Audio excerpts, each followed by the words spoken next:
All right, and you guys are able to see my screen, just to confirm. Yes. All right. Yes, sir. All right. So let's quickly discuss about what kind of certifications available for a UiPath, right? And what kinds of certification would be required if you want to get a job into RPA technology using UiPath, right? UiPath provides two certification. One is UiPath RPA Associate Examinations, which is basically the first level exam, or you could say it's required when you are starting your RPA journey. And then you have UiPath Advanced RPA Developer Certification, which is the mostly asked in most of the interviews when you are appearing for, right? So the first RPA Associate Certification exam, you can give it anytime, right? It's all about understanding the different components of UiPath tool, like how UiPath Studio works, how robots work, how orchestrator work, right? And this certification is suitable for anyone in technology, or those having semi-technical role, or those who want to work with UiPath RPA platform. The decision behind this is, you know, sorry, Ganesh is pinging something on.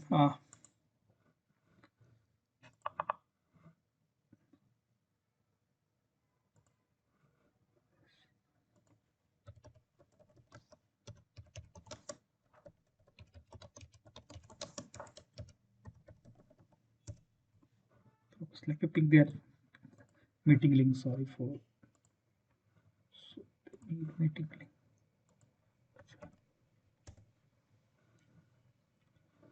All right. Sorry. Okay. So what I was saying is, this certification is designed, keeping in mind that RPA tool is not only available for the developers, it's also available for the business person. It's also available for, people who are coming from different technologies, people who are working in operation support, people who are working in a testing team, right? So most of the people who want to try to understand what RPA is all about, right? This examination is useful. So it gives you idea about what UiPath tool is, and it talks about RPA in general. So this is basically a general track examination, right? And the UiPath Advanced RPA Developer Certification exam is basically a certification designed for a deeper level of knowledge of the platform. That means if you go for this advanced developer certification, you need to prepare for different components of UiPath tool. You need to understand the working. You also need to understand different components of UiPath platform tool, right?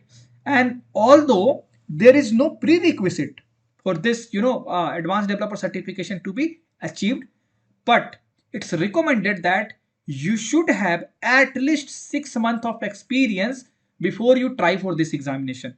Reason being, if you don't try the different applications automation, different types of technologies, different types of use cases, it will be really tough to understand the questions those are coming into this examination. So it's a general practice that to achieve the level of this certification, you need to have minimum 6 months of experience with UiPath tool. Then you should be able to crack this examination pretty easily with a good scoring marks. So that's how these two exams are different, right? Let's quickly look at and try to understand how these exams are different, right? So here we are talking about the first certification exam, which is RPA Associate. As I told you, it's the first step if you want to become UiPath certified. This certification basically talks about the general track and developer track. In general track, it talk about the general aspects of the RPA, right? And then it's also talk about some of the features of UiPath Studio. So if you look at the content and the sections of this examination, most of the questions would be coming from UiPath Studio. And those are basically, studio overviews, how selectors works, how control flow works, how you should be able to do a data manipulations. And then it's also talk about the automation concept and technique. That's basically for different kinds of application, how you should be able to automate, browser based application, how you should be able to automate desktop based application, how you should be able to automate SAP based application. So most of the question that comes for this examination is based on the topic that is listed at the left side of this PPT, right? As I told you, This is there is no prerequisite for this, but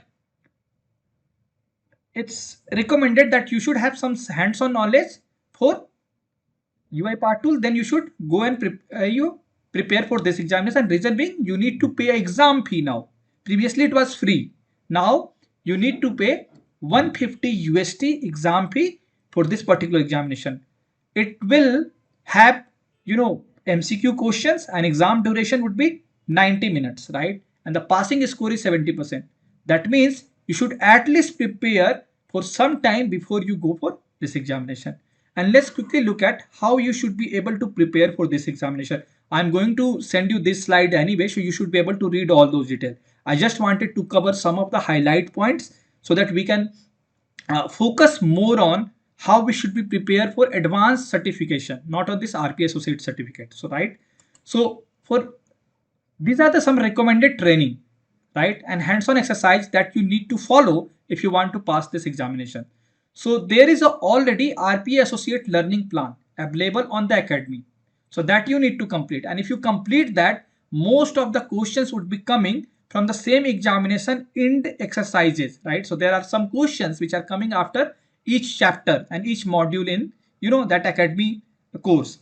Most of the question will be coming directly or as it is translation of those questions. So if you focus on those and if you keep noting those questions or download that content as a PDF and you practice them, you should be able to clear this RPA associate examination pretty easily, right? And then there is an online test portal, right?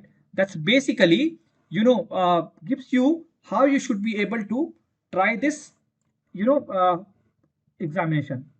So let me quickly share my folder. So in module number 9 folder, I have kept all the required documents that you need to know, right? So this document is talks about the detail of this examination, and here you should be able to understand details of what are the exam topics that will come and all those things. What I'm trying to say here is you need to complete this RP associate learning plan. That's really good training program, and if you cover this, you should be able to clear this examination. Then recently there is also a training program available on Coursera. So you should be, if you try this one, almost the content of this and this are same. So if you complete this or this, you should be able to clear the examination pretty easily. And then all you need to do is, there is a test portal which is given by the UiPath online test, right? Here you need to fill all your detail and try to practice it. So what you need to do is, first give examination and see how you are scoring, and then you note your shortcomings on the review, right? And then you go back to study and try to improve those area, right? And basically they'll ask lot of properties, how you should be able to change the properties of certain activity. So that you should be able to do once you do assessment by using this particular exam, and then you should come back and then prepare for that, right? So this is all about the general track UiPath certification. Let's move to advanced developer certification, and this is the certification that you should, as being as developer or a software professional, we should go for this, right? This is the certification which is mostly asked in all of the job descriptions. People will be asking about, are you UiPath advanced RPA developer certified? They'll not ask you about the advanced associate examination or associate certification. So most of the people will ask you for the advanced RPA developer certification. So if you want to go for the certification, you should try this one, and right. And as I told you, to try this one, you should have certain levels of experience working with the UiPath tool itself, because most of the questions will be coming from advanced concept of UiPath Studio, like how you should be able to debug the process, how you should be able to change the local variable, how should be able to step in, step out, and all those things. Then it will ask some differences between the properties. You also need to cover UiPath robotic enterprise framework in a different way. You should have idea about how you should be able to change RE framework if you want to use data tables, or if you want to use mail messages, or if you want to use data coming from different sources instead of using from the queue. So those things you need to practice. Then it also talks about .NET classes and object, how you should be able to write a small set of program inside the UiPath Studio. In the advanced functions, it asks you about how you should be able to communicate with Git, how you should be able to communicate with version control systems, how you should be able to publish the code and all those things. And this is what I have covered, in yesterday's session where I talked about, working with GitHub. So those are the questions, it will be coming in advanced level certification. And then again, you have error handling, troubleshooting, and advanced orchestrator function. So these are the examination sections are there from which the questions will be coming. And based on my feedback and some students' feedback, what we have done, we have prepared a detailed guideline on how you should be able to complete this. So this is a document that we have prepared which contains what all sections are there and from where you should be able to cover the detail. So you can, I'll send you this document. This document contains, what are the important points from each of these topics that you need to know if you want to clear your advanced certification. And if you follow all of these tutorials, you should be able to, score pretty good. You should be able to score more than 80%, right? So if you talk, let's take example of in UiPath Studio, what are the important topics are there? So you need to understand how you should be able to describe UI automation. You need to understand use of a state machine. You need to understand how you should be able to configure the activity project setting and libraries. What is the background process template? Then in UiPath RE framework, you need to understand how you should be able to modify RE framework for any data type, right? For queue item, for string, for data table, for mail messages, and those things. So this contains the entire list of, it's kind of a cheat sheet, right? So you need to follow all of these tutorial, read it through once, and then give the test, which is a free test, right? Practice test. So you need to give a practice test and then again come back to this document and then follow all these steps, all these, recommended learning path. So you should be able to clear this exam. So this I have already shared and I'll send this you to again, and this is kept in a same module number 9 folder. So you should be able to complete this UiPath certification. And that's, basically how it is. There are some general tips to crack it, right? So I already told you UiPath Academy training is more than enough to crack UiPath certification, right? You need to go through all the modules, foundation, orchestrator, and advanced, and complete all exercises without shortcut. If you able to complete all the exercises there, right, you should be able to crack this pretty easily. This might seems a too much task because this course are, it will take almost more than, 100 hours, but it will give you foundation that no dumps or cheat sheet can ever provide. There are a lot of dumps available in the market, right? But if you use them, you should be able to pass the advanced developer certification. But when you perform your duties as a developer, you will face some challenges in a terms of understanding, right?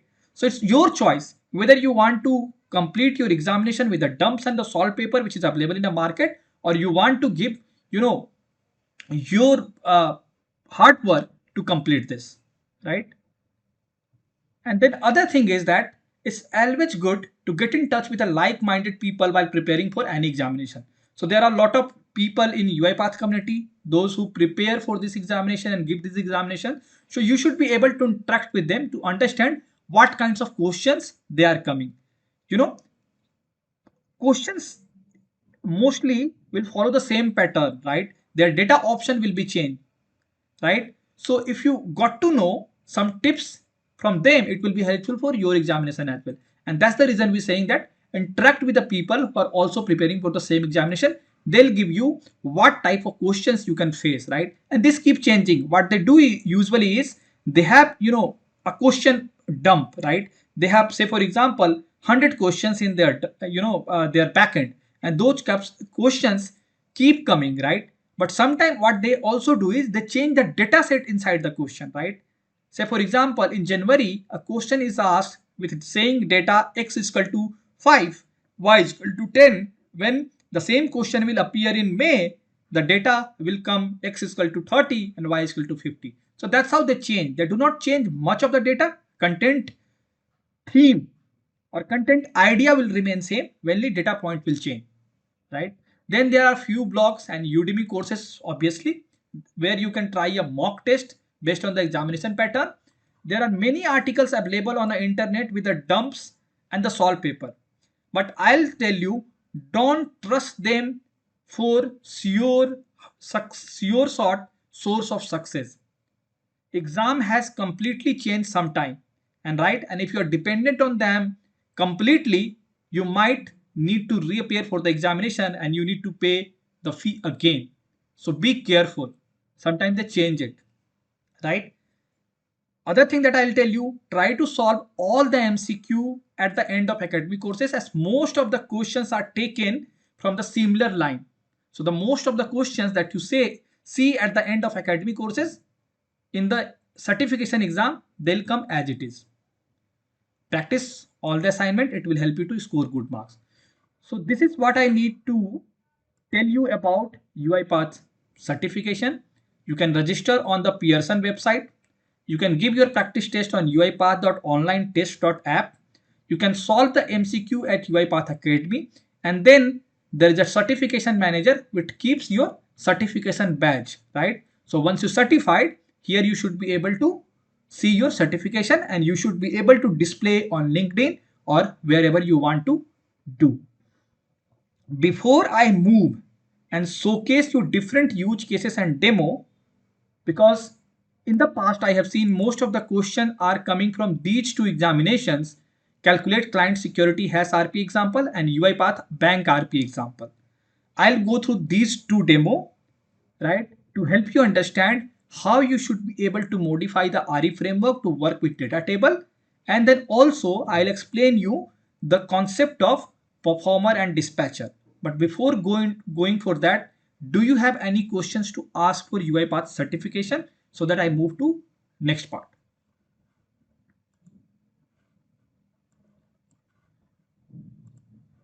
Any questions, guys, on how to prepare and you are not able to understand on what I have just talked about?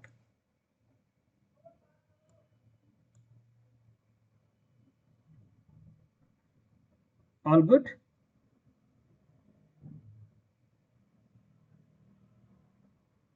Should I move to next?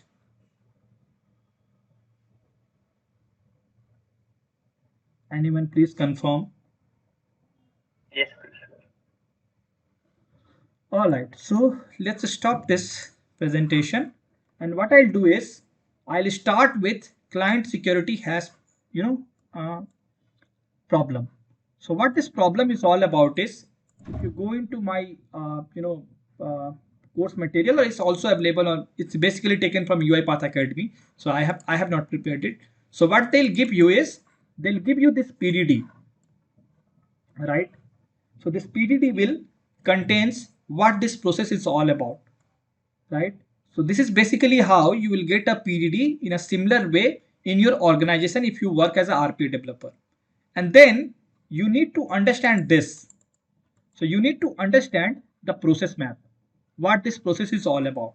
So this process is all about, there is a website, right? That's a web application. So in this web application, you need to log in. And once you logged in, there will be a items. You can say as a work items, right? So you need to access that work item listing dashboard. And then from there, you need to select the activity of type, which is of work item type 15. Then you have to select the client detail page on the details page. And till here, this is all actions are happening on Acme website, which is, so let me open that. I think I have opened that on different, this one. So let me, so basically I'm talking about this website. So what you need to do is, you need to log in into this website. You need to go to work item. You need to scrap the data from here. you need to filter the data on the basis of type, which should be this one, right? This is for this program, client calculate client security hash. So you need to filter this, and once you filter this, what you need to do is you need to go here, update the work item, and I have already done this. This is completed, right? So that's the reason it's saying completed. So what I'll do is I'll reset this. So you should be able to reset the data from here. So you can reset the data. So I have resetted the data on this website.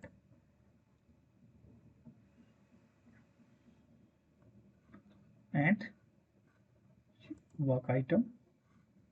So now you have to follow, you need to scrap this data, right?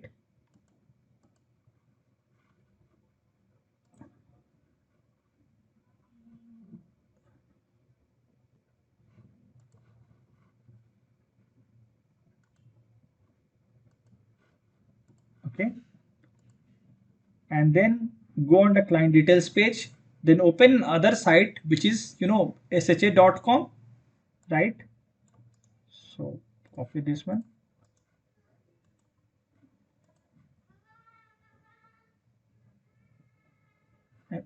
Not this, I think URL is different. So I'll let you know the URL, don't worry about it. And then from there, you need to retrieve this calculated information, go back to the item which is here, and then update the work item and set the status to completed, right? This is what this process is all about, right? So here is the same steps is written. This is the website URL. So here you need to come and here you need to type some detail and calculate the hash, and this need to be copied from here, this website, and then this need to be updated, not for this, but one which contains, type item is equal to 15. So here you need to update this work item, paste this one, and change the status to completed and update work item. This is what you need to do in this process, right? So this is the problem given by the UiPath, right? They have also given how you should be able to build it, right? So this is the document which talks about what all things that you need to do.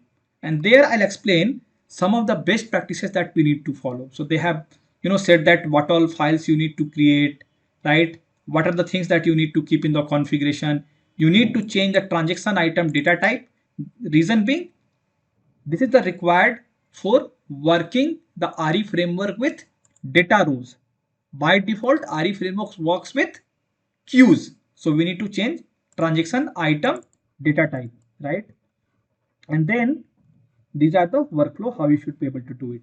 So you can read those details. I'll not, at your time, but if you complete this problem, right, by yourself, you will understand everything that you need to do for a RE framework. So this is the thing that you need to practice, right? So they'll provide you the PDD, they'll provide you the hints, try to solve this, and once you solved it, try to see the solution. So this is also a complete exercise, and then you see the solution.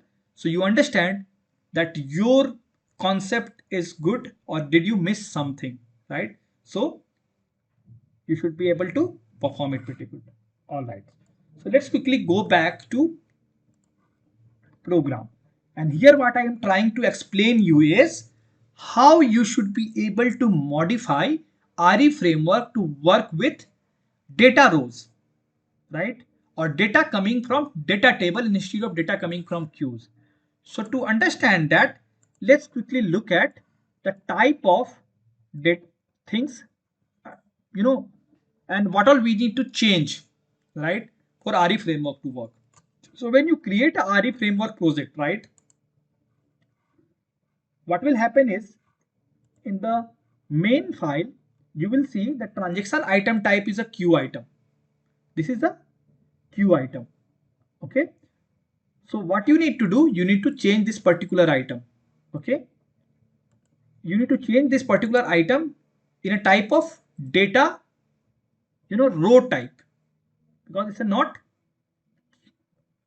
we are not using queues, right?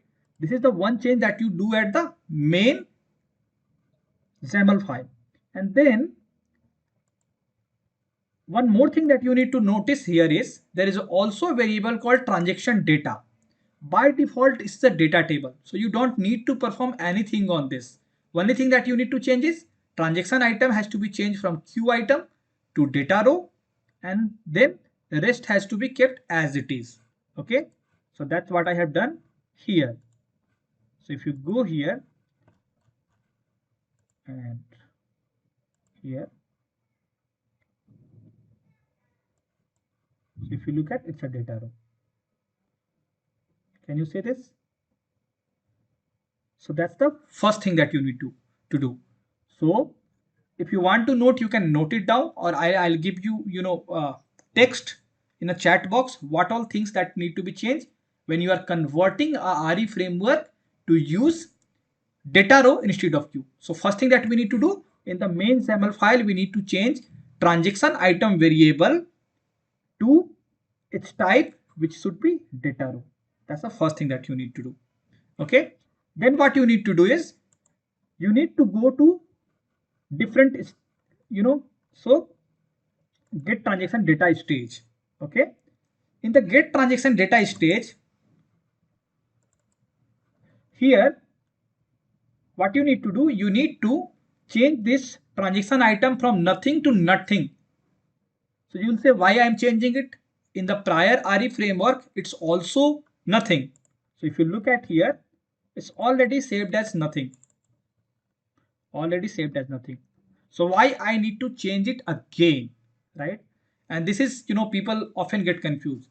So basically, as of now, transaction item is of what type? It's a queue item type. And when I am setting is nothing, it's saying that transaction item will become, null. You understand the concept of null, right? So null is, and nothing is, very similar what we use in .NET, right? It's very similar to that. So as the type of the data, variable had changed, this has changed, we need to do assignment again so that nothing can work in a sense of data row. Here it's working in a sense of queue item. So for that reason, what we need to do is we need to simply remove it and then again type nothing, right? So I'll showcase you why I am telling you this is. So when you change this to data row,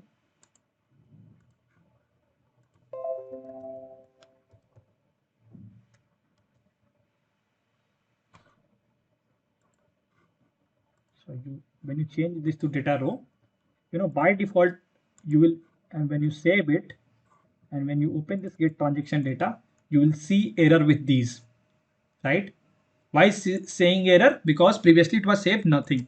So now you need to type nothing again, but this time when you change it, it will automatically take care of those things. So it is saved. And similarly, you need to do into this workflow as well. So what you need to do is you need to open this workflow. Okay. And before opening that workflow, you need to see the import argument here. So transaction item is here is of queue item type. So you need to also change this to what? Data row, right? And save it. Okay. And then open this workflow. Okay. And this is done. Here you should be able to write your logic. Now you need to move into the exception block. Okay.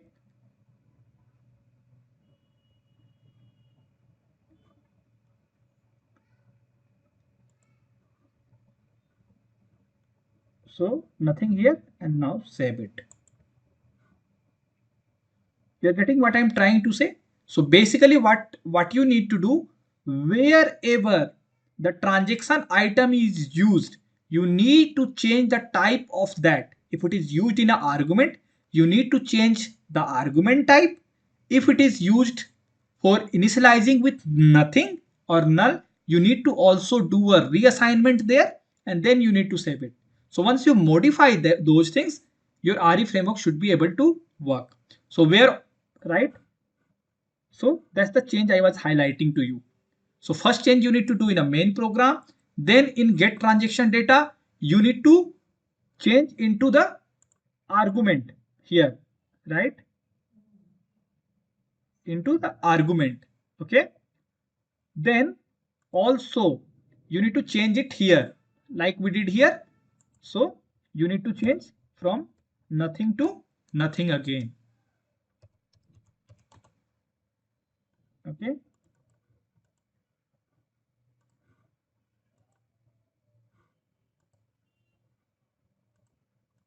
Sometimes it doesn't take. You need to save it for blank and then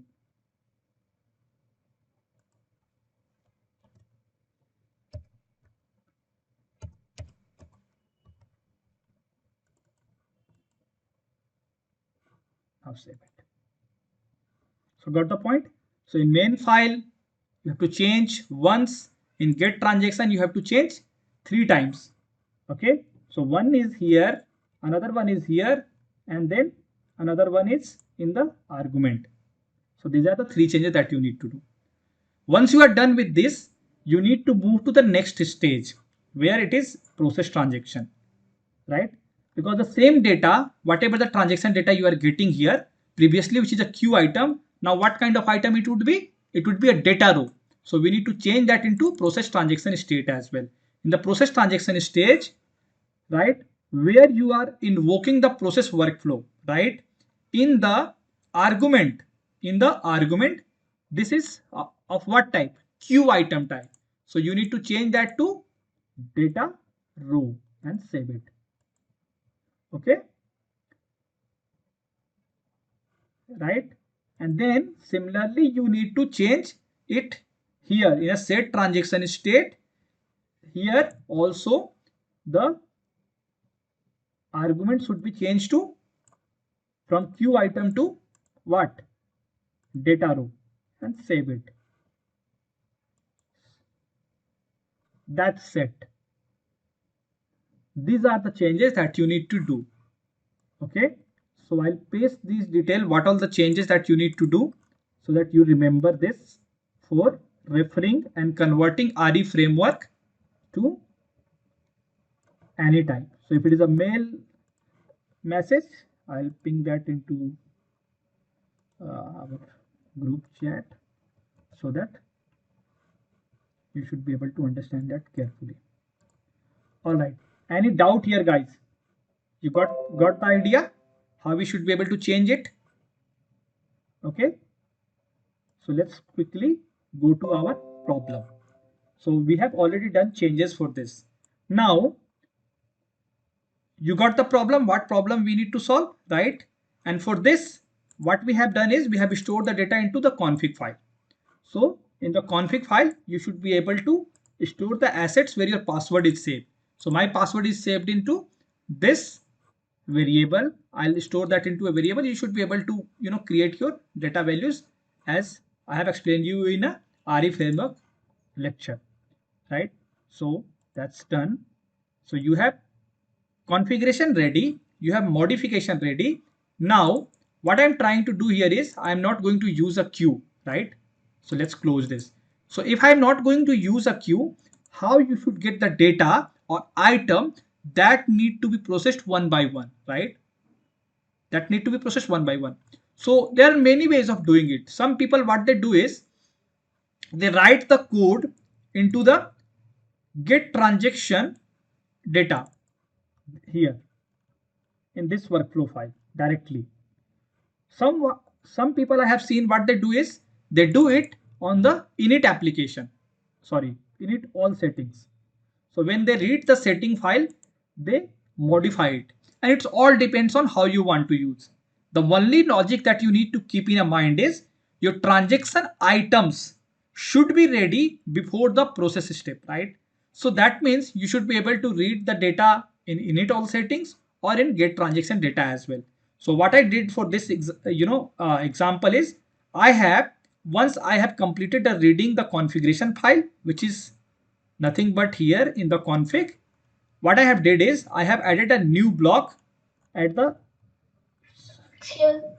yeah. Can you repeat please this init all settings? Yeah.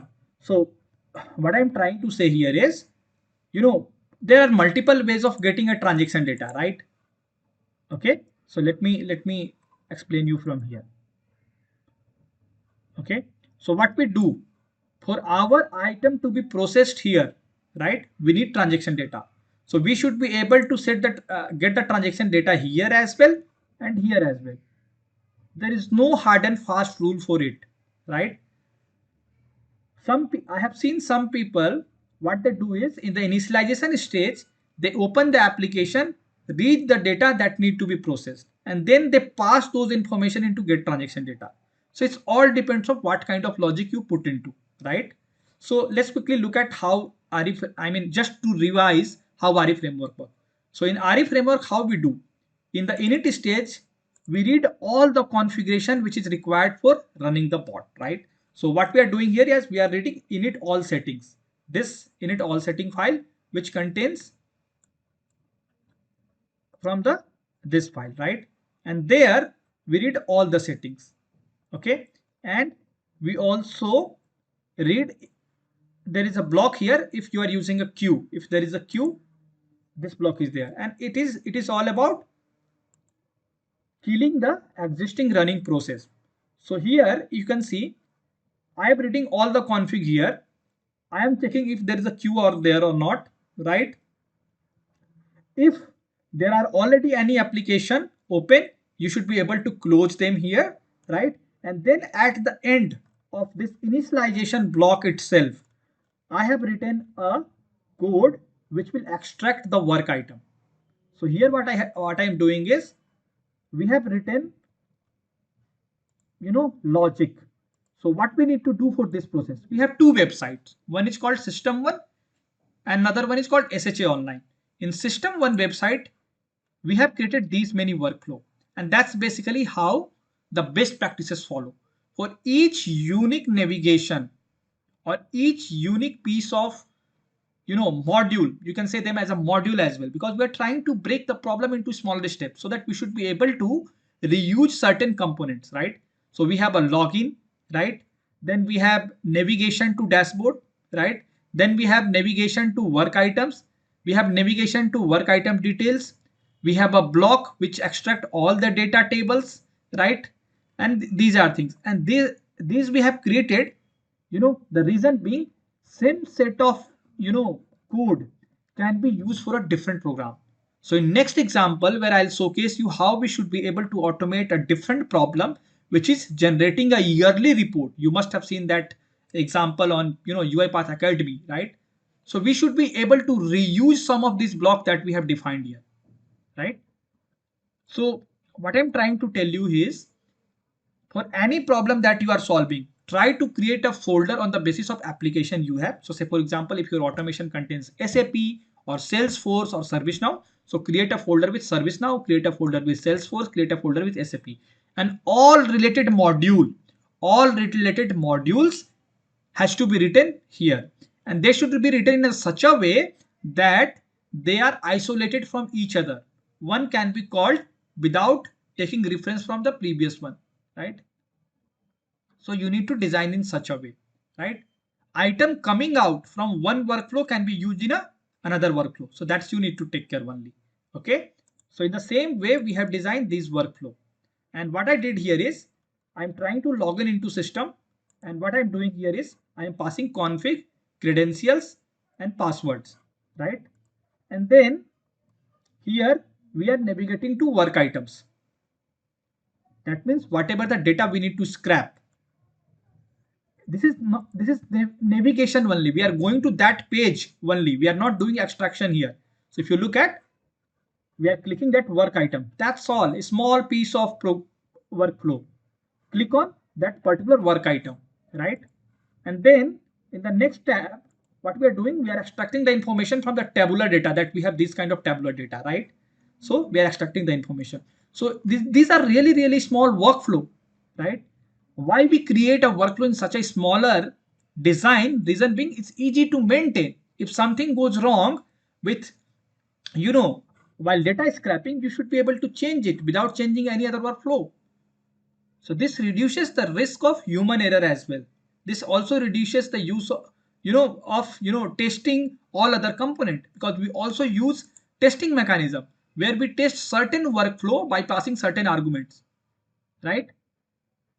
So that's the reason we create small blocks. So this is how it is. So here what I'm doing is we are using these three workflow which is designed for system, and whatever the data that is coming I am creating in a work item list. And also here you can see that we are doing the required filtering. If that work item type is W15 and status is open, so only those items need to be considered. We don't need to consider the any item which is closed or already completed, right? So from this website, what we're trying to do here, I'll tell you. So we log in here. That's a one step. We go to this page, second step. We extract the information, third step. And then what we do, we filter on the basis of type and status. So type should be W15 and status should be open. So that's what we are doing here. And then we have this work item which will go to the next stage in the process transaction. And the process transaction, what we'll do, we'll pass that data transaction item one by one and progress it. Okay. So let's quickly run this bot. So here what I'm trying to explain you guys are two things. One is how you should be able to change RE framework to work with data rules, right? And for that I told you that you need to do changes at three workflows. One at main, so you need to change a variable type. Then in the getter transaction data, you need to change three, one for the argument, two for a data assignment. In the process transaction, you need to change three times, one for two for the argument and one for data assignment. So that's the only change that you need to do for your RE framework to work with a different type of data, right? And now what I'm trying to explain you here is, if we are not using a queue, how we should be able to use a RE framework. So for RE framework to work, it needs a transaction item. That's the smallest piece of work that can be done individually, right? So we get a lot of data from the website and we need to process those data one by one, right? So, and I told you that getting those data can be done here in initialization stage or also here in get transaction data stage as well, right? But we kept in an initialization stage. It depends on what kind of logic you want to apply. So basically if you are defining a global variable, you could put the data here or you could put the data here. It hardly matters. All you need is you should have data when you reach here. And that logic has to be applied here. If you have data, go to the next step. If there is no data, go to this step. So that's what you need to do. All right. So let's quickly run this bot and see how it works. So I'll run this program in a debug just to showcase you what it will do first.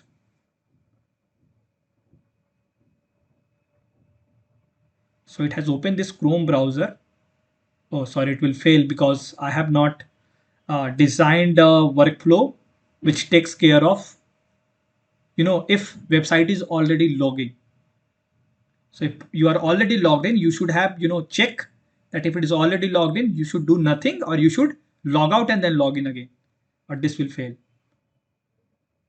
Can we do it manually right now so it will? Yeah, I mean, we can do it now. So now I need to see it has failed because it's waiting for that email address. Yeah. So basically what you need to do is, for these kind of scenario, whenever you try to log in, right, you are on this page, okay? And then you need to create a condition here to check if you are on that page or not, right? Say for example, you are on login page. Before typing, you need to check that you are on login page or not, right? You started typing and you are not ascertaining that you are on login page. So you should build some logic here in a if block saying that I am on a login page and now I'm going to type. And if you are not login on a login page, that means you need to close that browser or log out and all those kind of things. So you should be able to create a else branch here, right? So that you can do. I mean, it's all depend how and what kind of logic you want to apply, right? So now as we have logged out, so this time the bot will run. And these comes as a part of best practices. So the more you learn, the more you experiment, you will get these things. So now bot is running.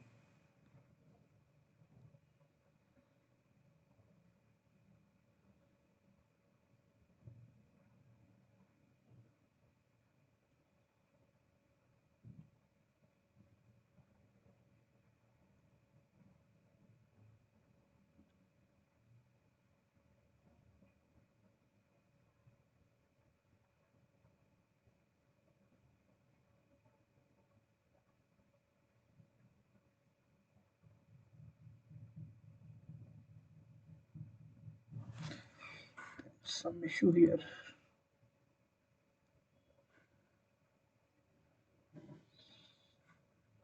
It's there, why it's not able to identify. Let me move this to this page, okay?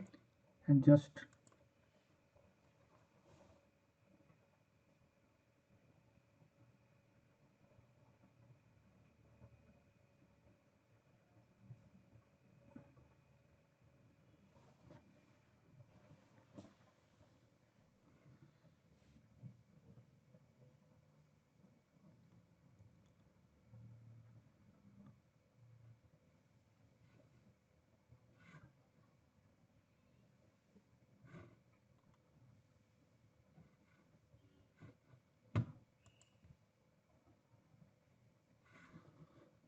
let me retry once again. Otherwise, then we'll fix the selector if sometime it happens like this.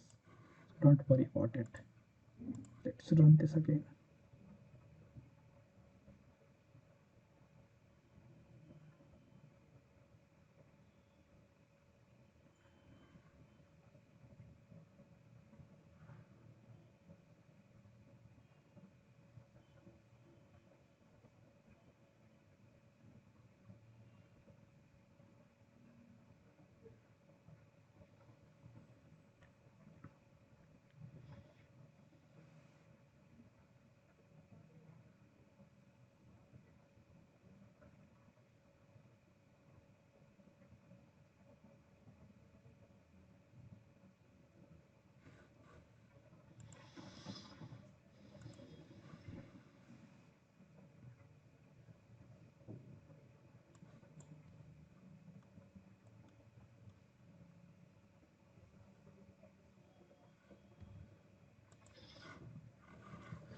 I think if it doesn't work, so we can fix the selector. So what is happening here is on this tab, I think while not this, so it's not able to click on this. So I think I have changed something, so it might have faced the issue. So what you can do is you can indicate an element again, just this one, okay, and validate it, highlight it, it's working, save it, save the bot, and now try to run.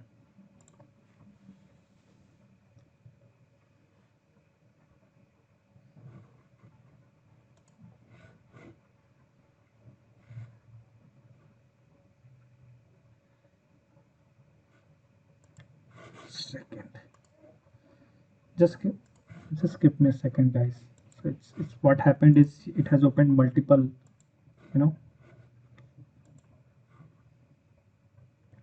and these things we'll discuss when we discuss, best practices. So basically what you need to do is you need to consider this scenario. If you have already an open page, so you should attach that, right? You should not open a new page, right? Those kind of things. So those kind of things you need to consider. It could happen anytime, right? So now I have Chrome. Let me try to launch it manually to see if it is logged out, and then logged out. Okay, so now in this way it should work.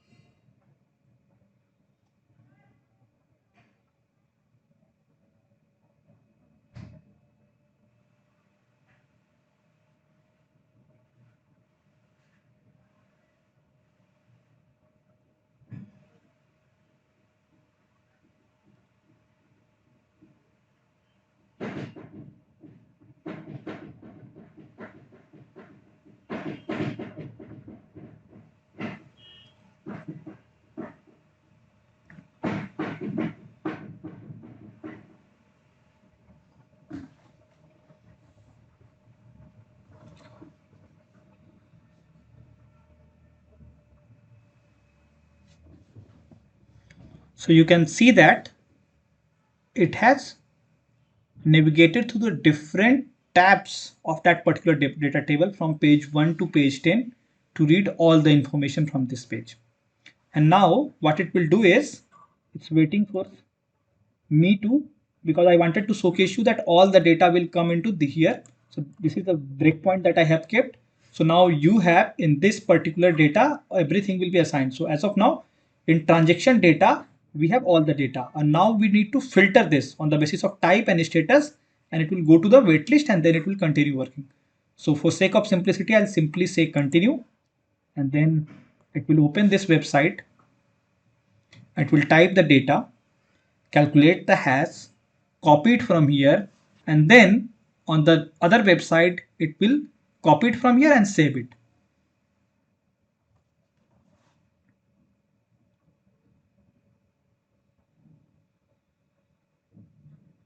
And it will continue to do for all the item. So while the bot is doing, guys, do you have any questions to ask on this?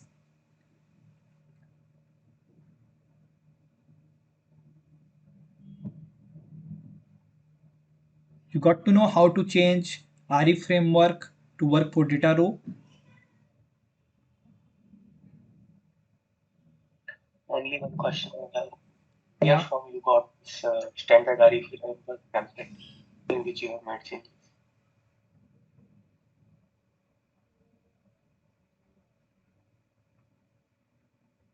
So this will continue to work, right? So let me stop it because there are 20-25 items.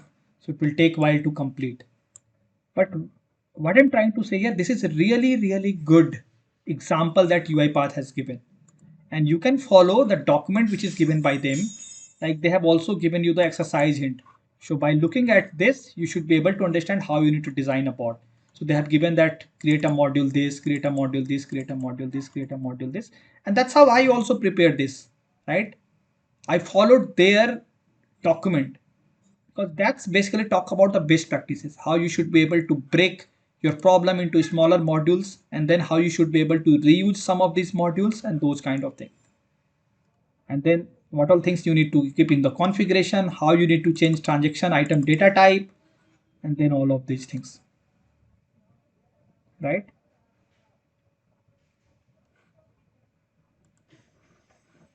So this is all about, you know, the changing of RE framework from one design to another design, right? Shivam, you are asking, you have any, you were saying that you have question on template.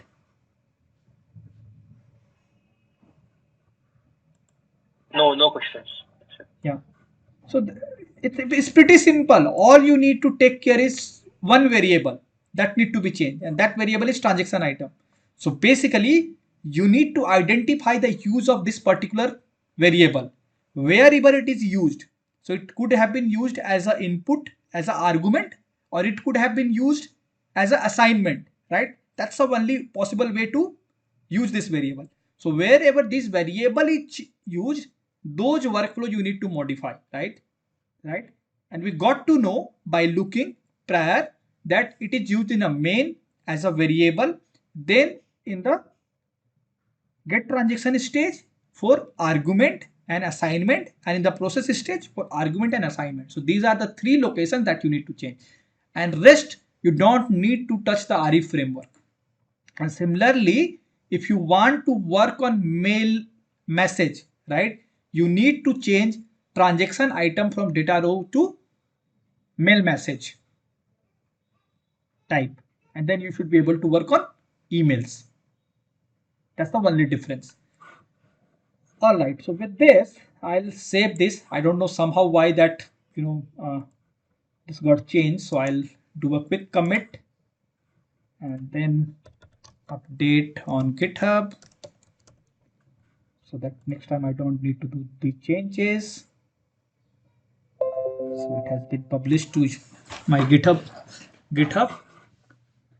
All right, next we need to discuss is dispatcher and performer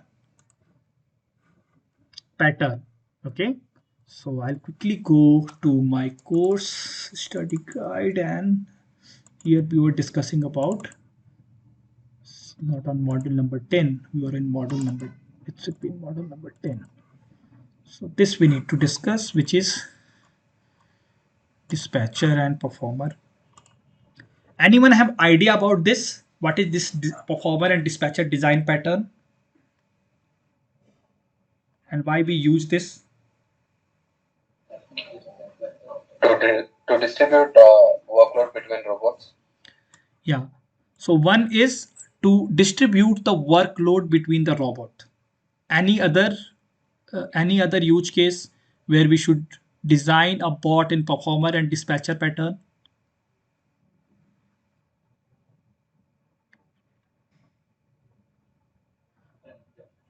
To save time as well.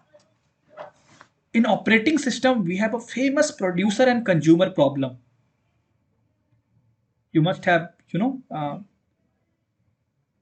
gone through that producer and consumer problem. So this is nothing but a producer and consumer concept, right? So what happens is, design principles, or you can say software design principle says you that you should isolate your producer and consumer, right? Whosoever is producing the item to work upon should be separated from whosoever is consuming those work item to perform. Okay, and why we use this? Reason being multiple things. One is, as I told you, to break our automation in such a way that it should be distribute the workloads between different robots. And how we should be able to do it? Because whatever the item that we need to process, right? Like in the previous example, calculating the security hashes, right?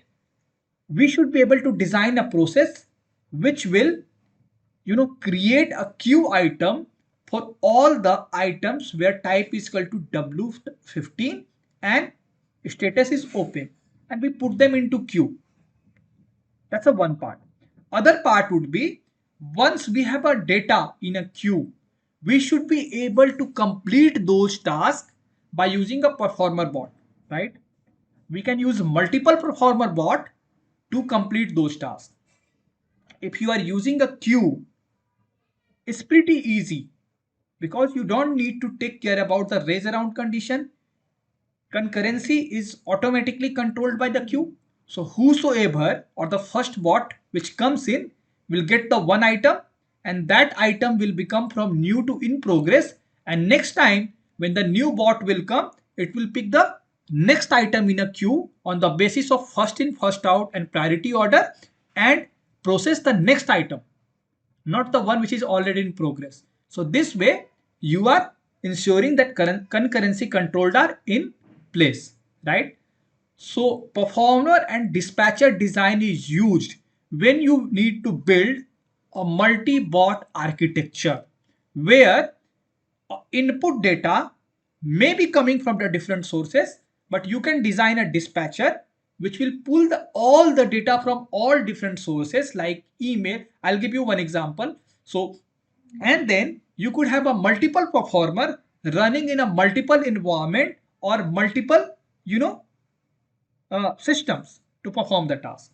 So let's take an example. Okay, let's take example of Jabong, right?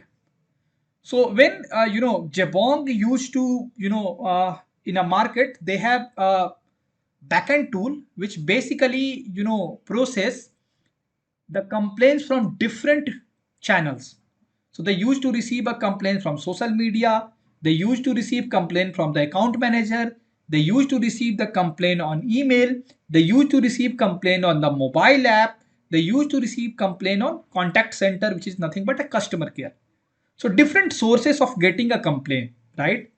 And then they have different types of consumers. So some are their gold customer, some are their silver customer, and some are there are general customer.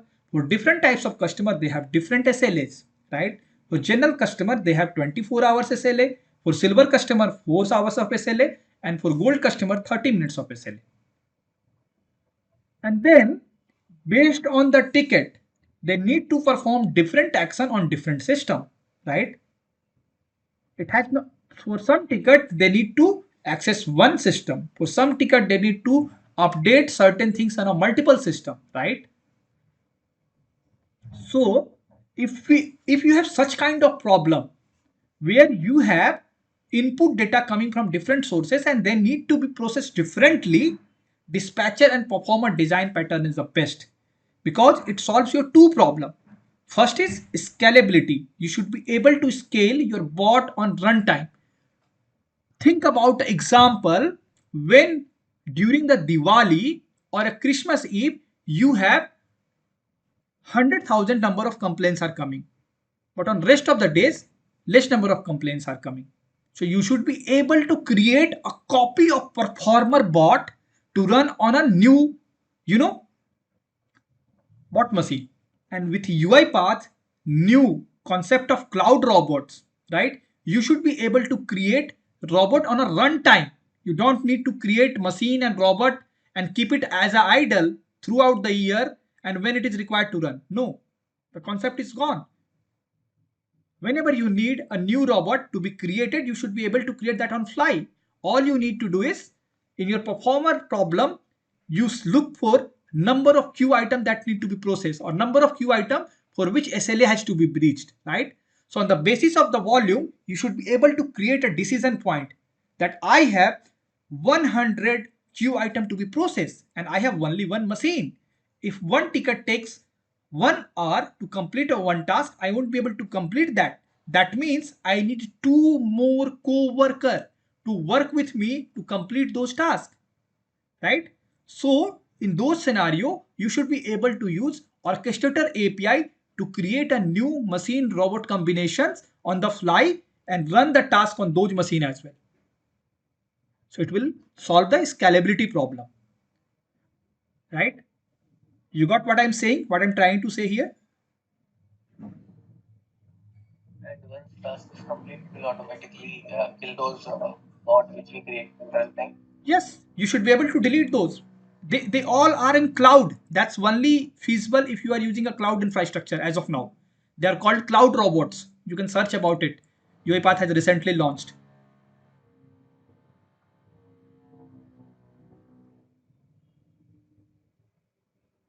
So you don't need to worry about the infrastructure. You can create the infrastructure on a runtime. Okay. So let's take about the one more example. Okay. So like we have seen few minutes back about this Acme test website.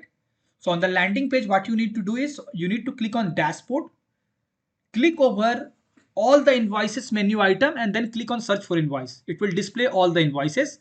Scrap the data of the whole table and for each row in data table, you need to add a queue item containing invoice number, vendor tax, and invoice item. And then you need to close that system. So this is basically what you are doing in a dispatcher. So I'll explain you this. I'm not going to give you solution for this. You need to solve this problem yourself. And you can reuse the sum of the, the workflow that I have designed. So here what you need to do is you need to go on dashboard and then click on invoices, search for vendor, and then where it is dashboard, click over invoice menu item and then click on search for invoice and click on display all vendors, right?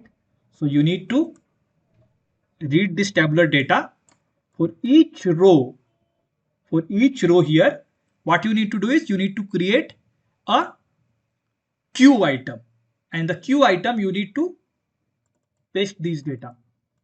So basically vendor, tax ID, address, city and country.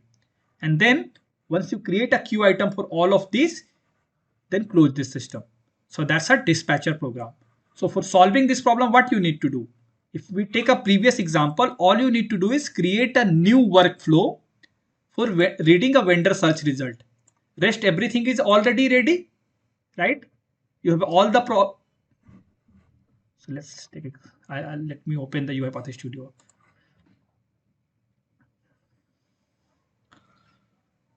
So when I give you this code, you should be able to modify this code,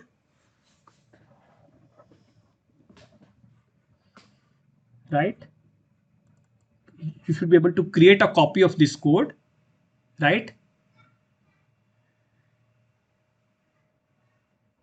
And all you need to do is in the system.1, you need to create, one more workflow which will navigate to invoices. And then you need to also create another workflow for extracting the invoice information. So when you do these, you create these two workflow, your task is done, right? So by reusing this, you should be able to, perform these tasks. That's what I'm trying to explain. That's the reason we have built these small blocks so that they can be reused if we are using the same application for different automation. You got the concept of reusability, right? All right. So you should be able to create a dispatcher. So once the data is in a queue, what you need to do is next you need to log on the same portal. Okay. And then what you need to do is you need to click on invoices menu item. Okay. Search for the invoices. And now you have data coming from where? You have data coming from the invoices. So you need to type the invoice number, and from the invoice number, what you need to do is you need to match the vendor tax ID that we have grabbed from this particular. So say for example, you have this one. So what you need to do is by typing this number, you will search this record and you need to capture this record and match what data you have in your queue and what data that is presented here. And if the values are not matching, then you should categorize those as a business rule, right? And if values are matching, transaction is successful. So this example you can try to understand how dispatcher and performer will work. So first you need to run a dispatcher and then you need to run a performer. And this way you should be able to perform your task. Any doubt on dispatcher and performer concept? Anything you are not able to understand?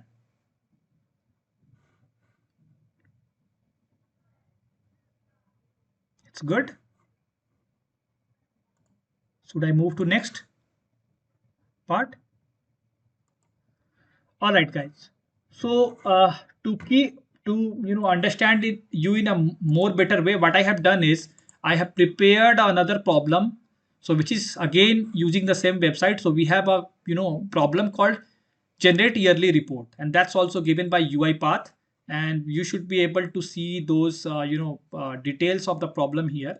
So let me go to the problem again. Not here, on UiPath certification, and this is the problem. So similar to the client security has problem, this is another problem, and where what you need to do is you need to follow this. It's a very similar. So you need to log in on the website, go on that dashboard. This time instead of W15, you need to select W14, right? And then you need to download the file, save that file, and save that file with vendor tax ID. And you need to do this for everything. And at the end, once you download all the monthly report for the current year, you need to export the monthly report in Excel file with the naming convention and then upload the report on a home page. So that's what you need to do. So when you solve this problem, you should be able to understand working with upload and all those things. So this is a perfect candidate for designing this bot in a dispatcher and performer pattern. So what we are going to do is we'll create a bot for this problem using dispatcher and performer concept. So what we'll do for the first item till here, what we'll do is we'll create a bot which will be a dispatcher and it will create a queue item. So let's quickly look to the solution we have. So I have created performer and dispatcher. So let's open the dispatcher first. and it's the same problem. So it's basically nothing, it's the same thing that you have. So only thing is that I have, you know, so I wanted to explain you here. Here we are using a queue item. So you need to define a queue with name this. So let's quickly go to the cloud portal.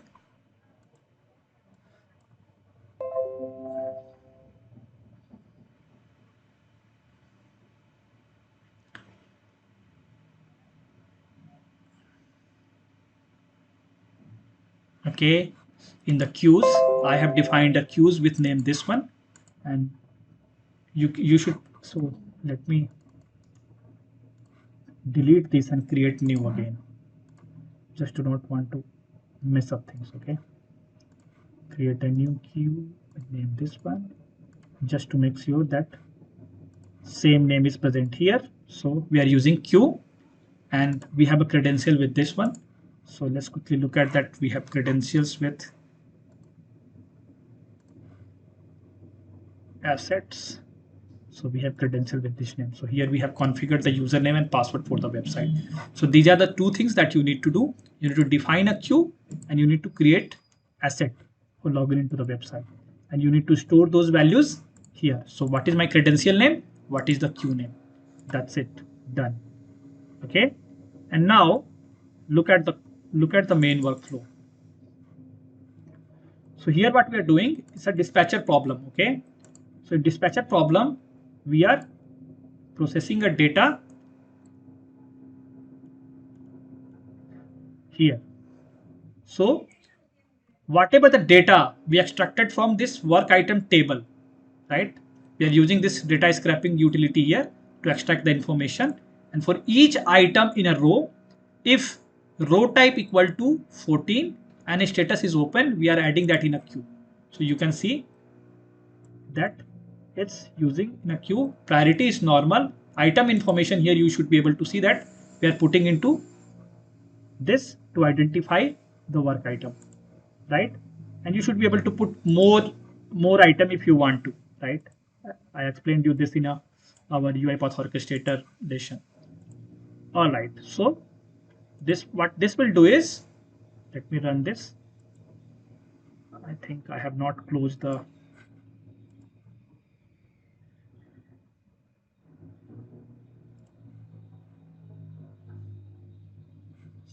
oh, this time it is working on Internet Explorer, sorry.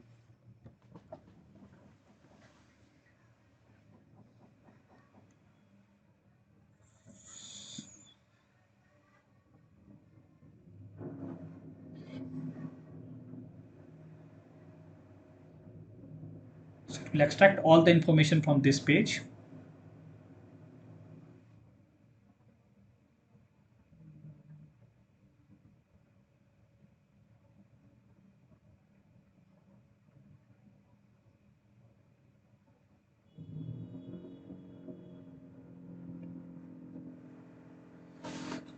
So it has completed now.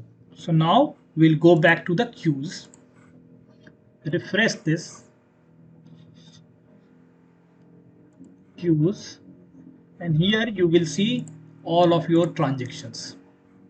And if you look at this transaction details, you should be sure that work item ID here is here, right? So this is a dispatcher part. So dispatcher part will do what? It will read the data from the sources, and in this example we have only one source. If you could have multiple sources, it will read that data from all those sources, and while processing them, creating them a queue item, here we should be able to write our logic for SLA, for different type of, so here there is only one condition, right?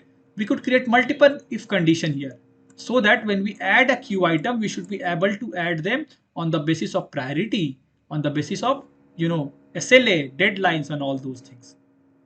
So that's you need to take care of dispatcher part for creating a queue item. All right, let's close this. Now, once the item is present in queue, next thing that you need to do is you need to process those items one by one, right?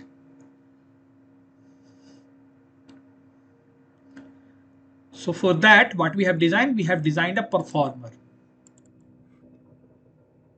And the performer, what we are doing here is, if you go to the framework, which is process, previously this file used to be outside in the old RE framework, but now they have moved this process.xml file inside the framework folder.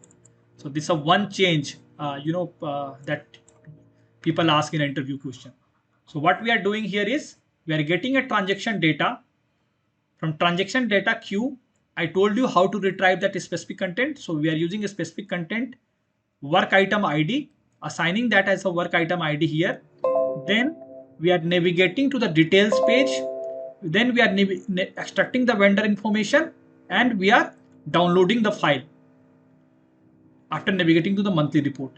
And if report year should be current year from previous year, because we are calculating yearly report for the previous year. So that's the logic here written, and now it will save all those files. So you should be able to find all these workflows here. They are very small workflow. So in navigating and then downloading and all those things. So all I'm trying to explain you here is, you need not to worry about the other file. You need to create a folder, and you need to design your modules, small modules, what argument they will take from the config file, and then straight away in the process file you should be able to build your concept and logic. That's it. You don't need to worry about any other folder, any other file if you want. And obviously you need to do some basic changes in a framework file where you are launching application and closing, but apart from that you don't need to do anything. Okay, so now when I run this process, let me save this and run this process. What it will do is, it will take one transaction item from the queue. So sorry, I have run the process.yaml file. It has to be run from main. So close this. Now I debug.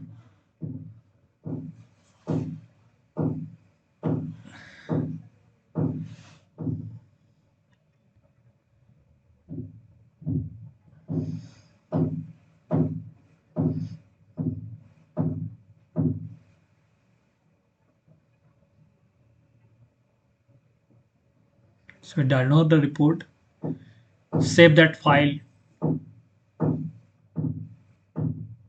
in a folder location.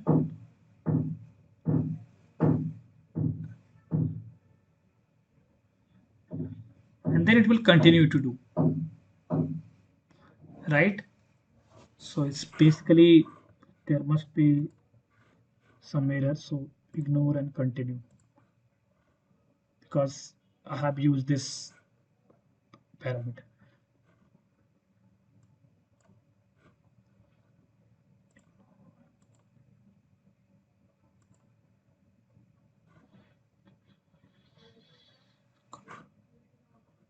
For a second, because I was playing with this, so I might have changed something.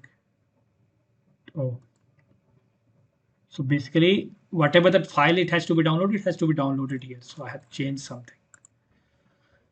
Oh, hold for a second.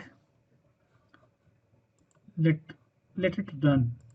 I'll change that later. So let's run mode, so that if there are some issues, it will move to the next item. But I just wanted to explain you the concept.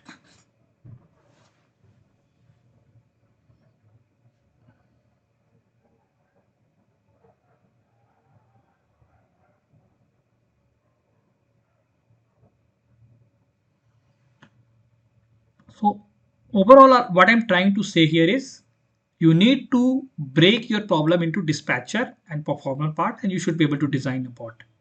That's what I'm trying to explain you here. And while designing show, you need to think from a consumer and producer steps that you should be able to do. Right? Any doubt here?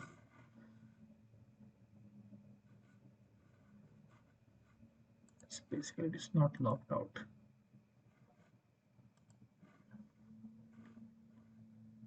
Any doubt here, guys? Anything you are not able to understand?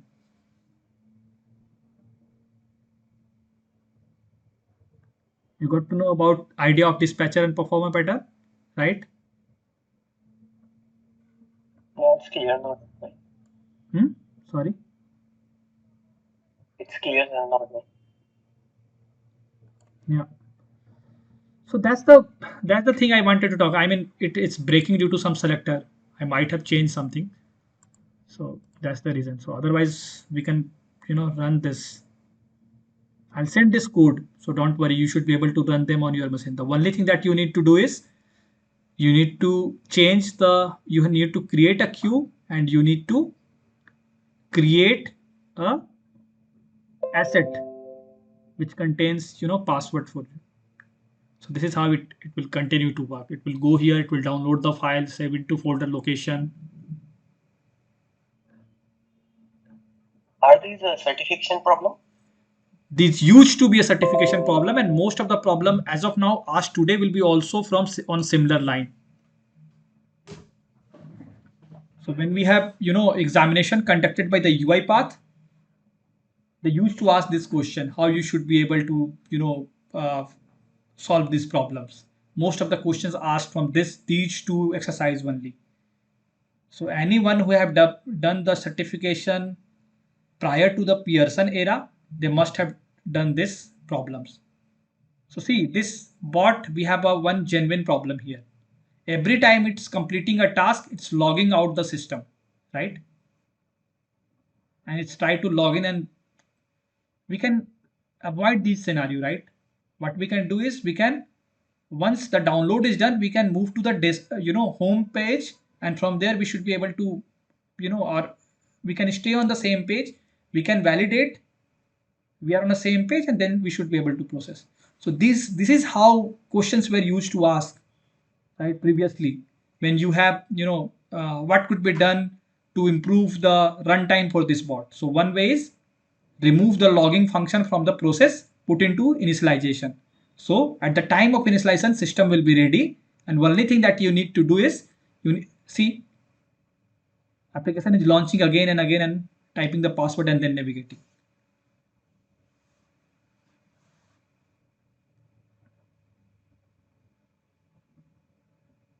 Got my point?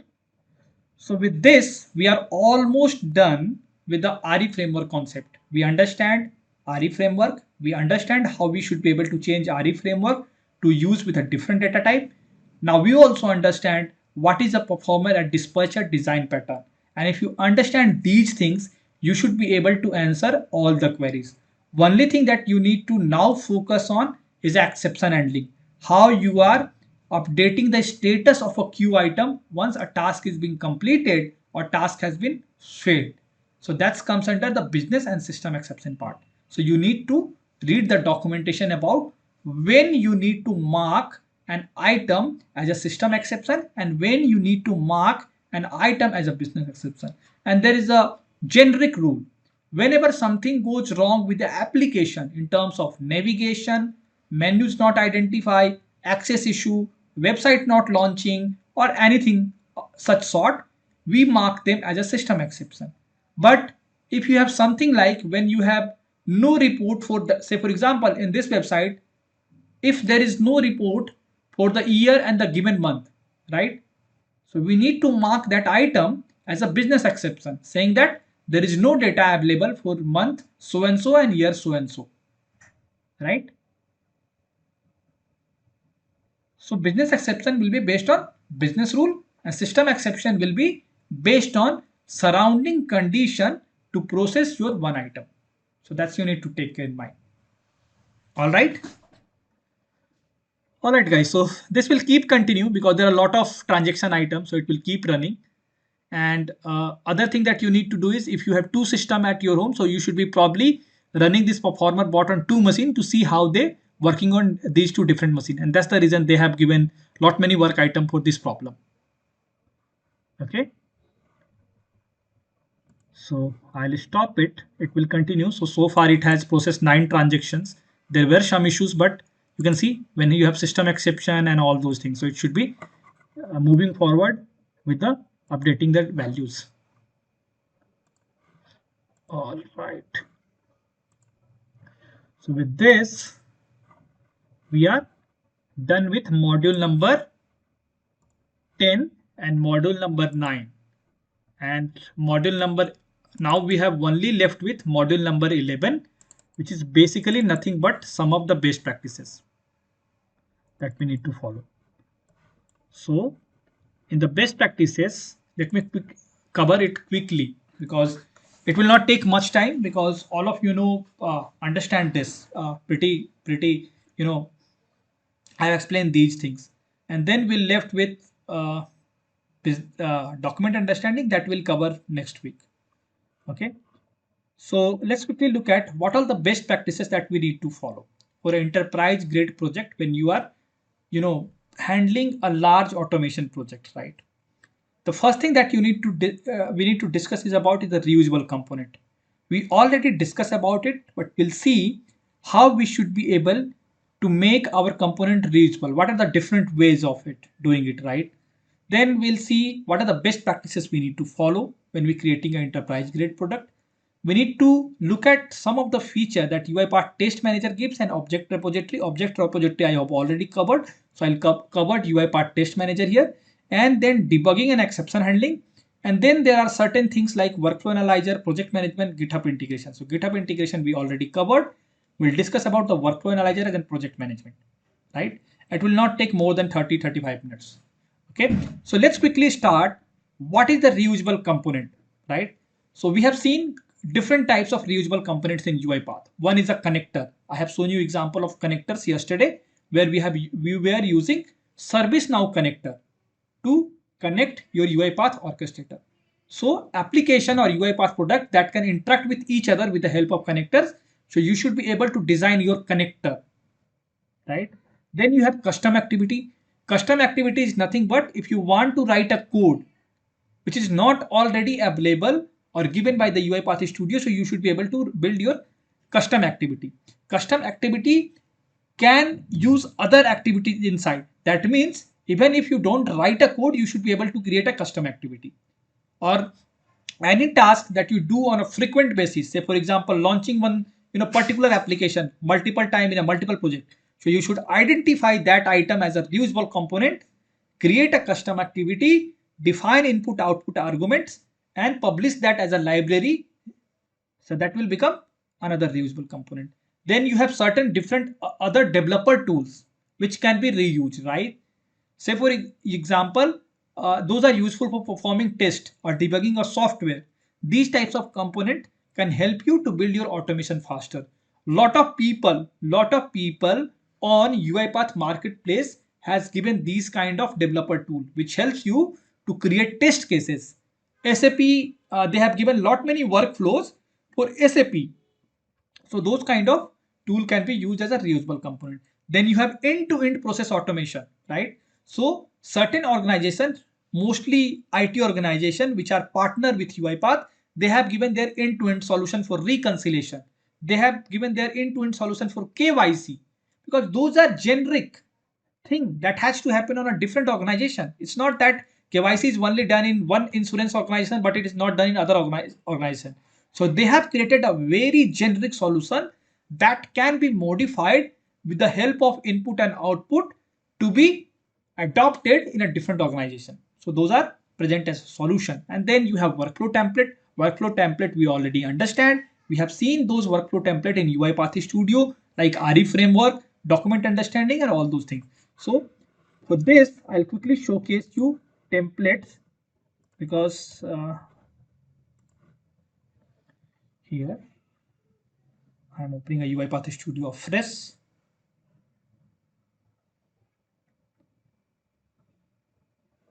And then when you go here, you should be able to use templates, right? More templates. So these are the templates which are available, right?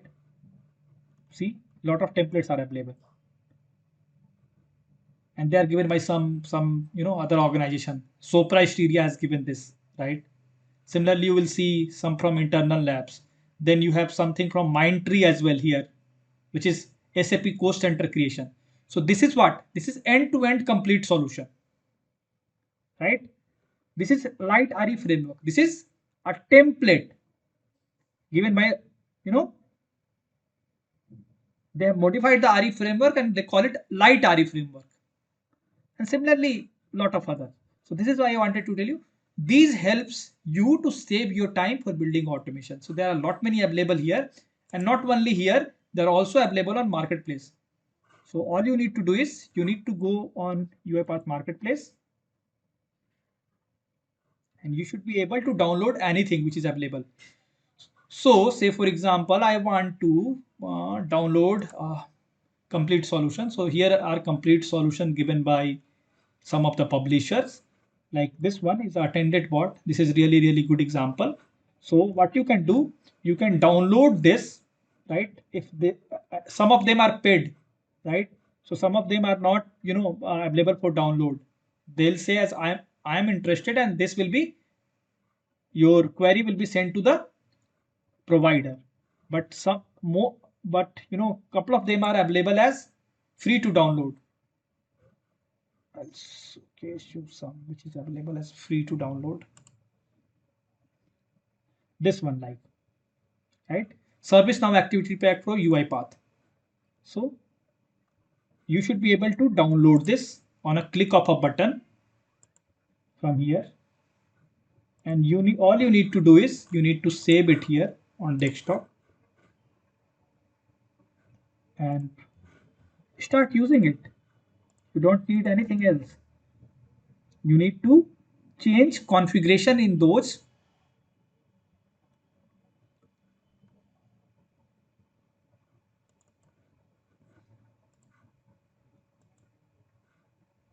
And you can start using it, right? So I'm extracting those details. So this is what I'm trying to explain you. So you should be able to get this on UiPath Marketplace. Previously, they used to call it UiPath Connect. Now they have renamed it to Marketplace because now they are, previously everything was free. Now they have this policy of where I should be able to publish a reusable component, and based on the download, I'll be getting some affiliate commissions on each sale.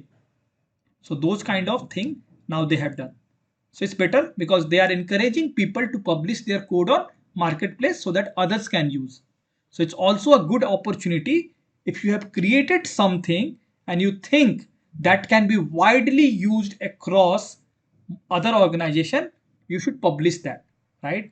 And publishing is really easy. All you need to do is prepare a document in form and shape which is given by them. So they'll tell you what all things you need to follow when you're designing a package or reusable component published on a marketplace. So you should be able to publish that. Then we have integration bundle provided by the technology leader. So this is basically a big enterprises, right? So all of these enterprises have provided integration bundles that contains everything that you need to automate on their platform. So Microsoft has given their integration bundle for Microsoft Office 365, Azure Active Directory, Computer Vision, and many more. Similarly, for Google integration, you have bundle for UiPath support, which contains G Suite, Google Vision, Google Cloud Platform, Maps, Firebase Connector, Wives Waste enabled RPA. For SAP, you have lot many integration bundle for UiPath. Some are given by the SAP, some are given by the UiPath, some are given by the third party. IBM connectors are also available. Bitbucket activities are also available. Slack, SharePoint, Salesforce, MST. It's most unlikely that the integration packages are not available, which you do on these popular platforms. So before you try to create something new for your automation, say for example, you want to automate MS Teams, try to search if it is already available or not. If it is not already available, then only create it, because it will save a lot of time for you. And in most of the cases, most of the activity that you do today on these platforms, there is a good chance that they are already been built and delivered as a part of integration bundle, and you should be able to use it directly. Okay. Then I have already shown you how should be able to use it. Some of the best practices we need to talk about, right? And these best practices are again given by the RPA COE. So I am not focusing much on this because every organization has different need. every organization has different need of password protection, right? Some will allow you to have your password from 8 to 20 character. Some will feel that 20 character is not enough, right? You need have larger words, right? Then every organization has different policy for their service account. In some organizations, service accounts should expire in 6 months. Some organizations, service accounts should never expire, right? And all those things. So it's entirely depends on what kind of policy your organization is following. But on general high level, what you need to follow is that you need to follow a naming convention which is meaningful and having some description so that the other people should be able to understand what this variable is all about, why it is used. All right. Other thing is you need to do is whenever you are creating an argument, make sure to give a direction. If it is going as an input, just try to start that argument with in. If it is coming as an output, try to give as out. And if it is input and output both, where you need to change the data inside the workflow and the result has to be given as output, try to say as IO. And if you are working on data table as an input, try to write DT in between so that other people will understand what kind of data variable it is and what our operations are being performed. It will become easy for other to understand. But I mean, you can create a variable like anything. You can create a variable called Himalayas mountain, right? But people will not understand what the data there inside, right? But if you say it's a DT underscore Himalaya mountain, people will understand that this variable contains a data which is of data table type, right? So these are the general practices. Then when you create certain stuff on orchestrator, you should also follow some of the best naming convention practices, right? I usually follow a prefix for the department. Say for example, if my process is of account payable or account receivable, I follow them account payable and then Q name, right? Then also follow the prefix for environment like dev, test and prod, right? And for asset creation, you should follow, like something that this asset is used in this department for this project and asset name is this. Like, account receivable, right? And then the project code is CA and mapping table URL. So this will give a sense to understand what these assets are all about. It is pretty easy to define as many assets you define today. But think about a situation when your UiPath orchestrator has grown such a big that now you are supporting 100 of automation. And if something goes wrong with one of the assets, it will take a while to search and find and identify which asset I need to change and figure out. Right? So that's the reason you should try to give them a good naming convention and group them into a folder so that it's easy and understandable by others. Now, this is the other thing that you need to think about. What kind of configuration we use in UiPath or in any programming, or it's a very general practice. Configuration for which value never change. Example here would be a static selector or a label in application. These ones should be hard coded in a workflow. There is not even a long-term benefit from going to the trouble of storing them in a file. So the values which will never change, you are free to hard code them in a workflow. Configuration that are highly unlikely to change but are used into more than one or in more than one setting or are not meant to be changed by someone outside the development team, right? And so like example, log messages, log field, file folder path, pattern, right? So these can be changed only in the config file. So these are the good candidate to be kept in the config file. You got my point? Configuration for which value never change, keep them the way whatever you want to do, or you can hard code them.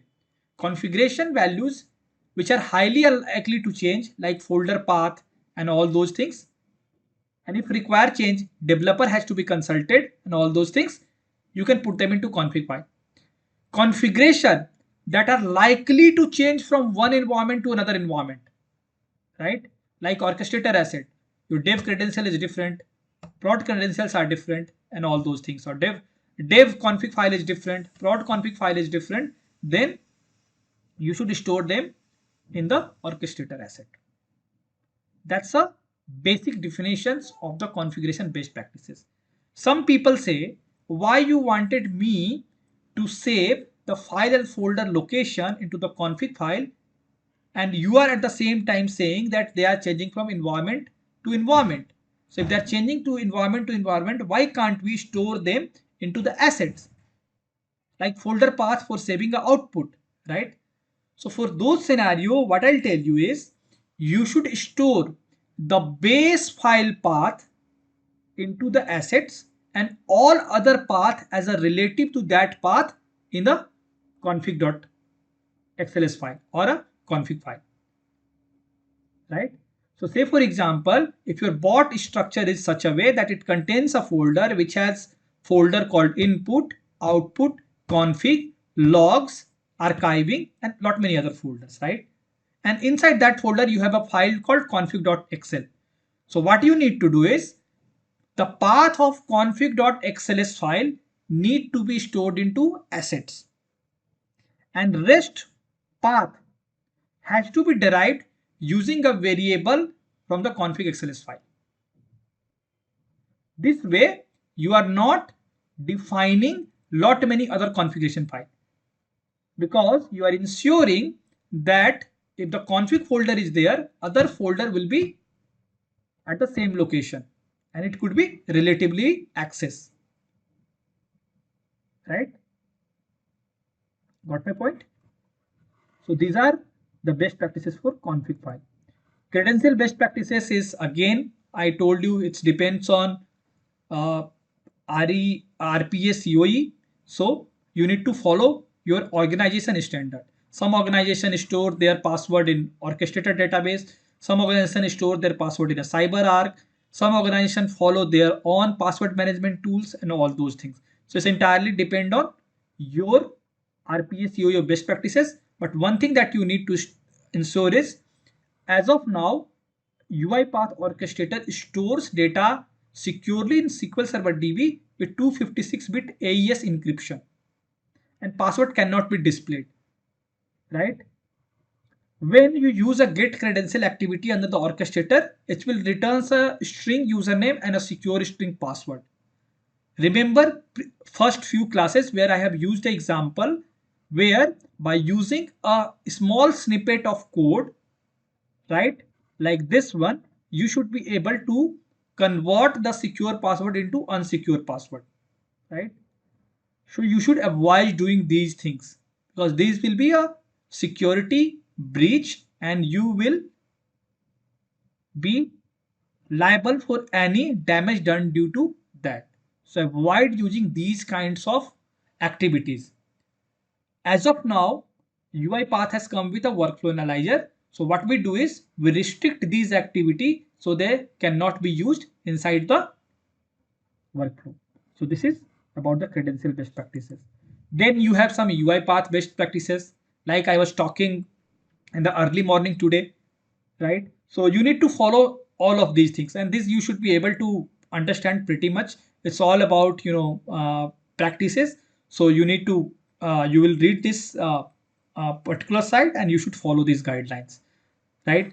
It's all about how you need to define your selector in such a way that it should not break, right? When you need to use a full selector, when you need to use a partial selector, when you need to use a relative element activity, anchor base activity, and file children activity. So this is basically, I'll give you a quick overview. Find relative element is required whenever you are not able to click on a certain position. Usually this is helpful when you are working with SAP, because in SAP on some screen you are not able to click on a checkbox. So what you need to do is you need to find a relative element. So what we do is, beside the checkbox there is a text. So we define where it need to be clicked. So it need to click relative to that text box. So for that reason it is used. And then you have similarly anchor based activity. So where you need to, like you have a label called first name, and then there is another text box that is beside the first name. So where you need to type that. This is useful when you are solving a RP challenge website where text field is changing every time. So when you have screens which change based on resolution, which change based on different things, you should be able to use anchor based activity. And then find children activity is useful when you are working with HTML tables, so that you should be able to get the details of all the TR and TDs. So these are the things you need to consider in your mind. Then many people we have seen having issue with the image automation. Image automation is a last approach. So if your application automation workflow contains a step where you need to click on image or read image or match an image, you should avoid doing that unless there is no option else left, because image automation is having a problem and it's very sensitive to the environment. It's very sensitive to desktop theme. It's very sensitive to screen resolution, right? When application runs in a Citrix, resolution should be kept on a greater and equal to when recording of the workflow. And those things you need to, consider. And accuracy of image has captured image have also be to consider. So for those regions, what we do is for image automation, we avoid doing it.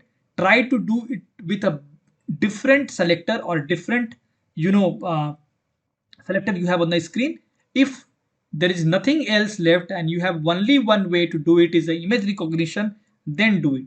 And when you do it, try to make sure that the machine on which you are building your workflow resolution has been same as what it is in UAT and production. Otherwise you will have problem. To better support this, UiPath has come with computer vision. So you should be able to use the computer vision activities as well. They gives more better result. But still I'll say you try to avoid these things. Okay. So these are some of the image automation based best practices. Now you have an issue. Today morning we have seen when the website is launched, but it is already logged in, right? So in those scenario where you need to ascertain that you are on a correct page or website is responding or not and all those things, you should follow these activity, which is element exist, image exist, text exist, find element, find image, find text, wait for element to appear, wait for element to disappear, and all those things. So this way you should be able to control the unexpected behavior of your website, right? If some button has to appear but that button is not appearing, right? So you should check those things. So you should check if that button is there or not. If button is there, then only click. Otherwise, if you keep clicking on the button, the moment you start a web page, your automation will fail. So you should use these activities which are really helpful. And also you need to set the delay property, delay in millisecond property. This is also useful. By default, this is 30 seconds. I told you previously, but you should change that appropriately, because if you give delay of 30 seconds after each activity, your automation sometime will become.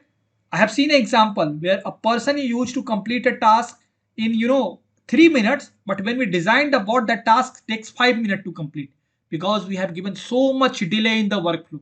Every time it navigate to different page, there is a delay of 10 seconds. That's a hard coded. So first thing that you need to do is you don't need to give delay hard coded. You need to configure them into external config file so that you should be able to control that delay from outside of your bot, right? And then you need to adjust different delays, right? For changing between screen, delay should be 20 seconds. For changing between click of button, different should be delay should be of 5 seconds. So you should not use the same delay, right? So this is one thing. Then you have some background automation, right? In the background automation where screen is not visual and you need to read text, get text and all those things, you need to be very careful and try with a different approach with simulate type, simulate click and send window message and all these options. These are really experimental. Sometimes it works, sometimes it doesn't work, and you need to experiment with all of these options. Whatever the definition given by the UiPath was not working perfectly, So now what they have done in a new UiPath 21.10, they have changed this option. And now it will be automatically selected. You don't need to worry about it. So forget about this different ways of click and type of activities. Now come to the exception handling best practices. Okay, I already told you business exception occur when established business rules are violated, right? An application exception occurs when there are certain issues with the application. So you need to do a couple of things. First thing is that any activity that may throw an exception should be part of try and catch block. You need to keep that in a try and catch block. If a block catches an exception it cannot handle, then it's recommended to log the exception and rethrow the exception. Say for example, you are using a RE framework, right? And you have multiple invoke workflows in a process, right? The final exception has to be handled in a process.yml file. But the file which is called from inside a process file and their exception has occurred. So what you need to do in the child page, you need to log that message saying that something has happened, and then you need to rethrow that exception to bubble up to the process page, and handling has to happen on process page, especially in the case of RE framework. So you need to follow this. Every exception that is bubbling from a child page has to be rethrown and bubbled up to be handled at process catch block, because that's the page where you are setting the status of your transaction item. Especially useful when you are dealing with RE framework and transactional process automation. Okay. And take advantage of vertical propagation mechanism of exception to avoid duplicate handler. I have seen people, what they have done is they have written a generic exception, then they have written system.io, then they have written system.file exception, file not found exception. So either when you use IO exception, file not found exception is already covered. So you should avoid taking, using those sections in a catch block. There can be multiple catches in case exception occurs. Only the most specific exception will be caught and handled executed. So you need to define them in a sequence in such a way that the most appropriate should be always catched, right? Okay. So the takeaway from this page is two types of exception may happen when running an automated process: somewhat predictable or totally unexpected. Based on the distinctions, there are two ways of addressing exception: either by explicit action to be executed automatically within the workflow. That means if something wrong has happened, web page didn't load it properly. So you know how you should be able to solve that, right? So you can define the action, explicit actions to be executed automatically. But there are chances where you don't know how to handle those. So in those cases, you should escalate the issue to the higher level. When I say higher level, that means on a process page where all the exception has to be handled, right? So this is about exception handling best practices. Now we have a concept called workflow analyzer, and that will be the last topic for today. Okay, what this workflow analyzer is all about. So I'll not read this slide.